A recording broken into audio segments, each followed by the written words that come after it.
Hi, my name is Rush Bartlett. I was a Biodesign Innovation Fellow in 2012, 2013, and one of the co-founders of Vynca Health. And I will never forget meeting Alan Namath, who's an ICU doctor at Stanford Hospital. And it was in our first week of clinical immersion that we sat down with him over coffee and asked him simply, what is the worst part about your job?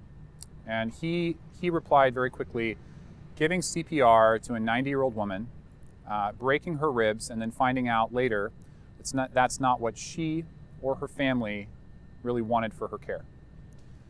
And that was kind of a shocking thing for me as an engineer to hear, not something I expected as an unmet clinical need. Yet it was something that was happening about once a week at Stanford Hospital.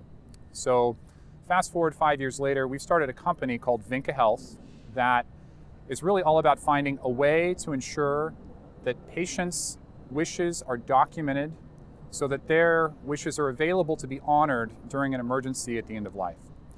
And now that our system is scaled to a lot of hospitals nationally, we're starting to get stories back from family members of these patients who are telling us how their software has impacted those last few moments of their loved one's life. One such woman told us about her mother, who is 96, who had a stroke and came to the emergency room with her mother. And the care team was sort of in a real hurricane of activity.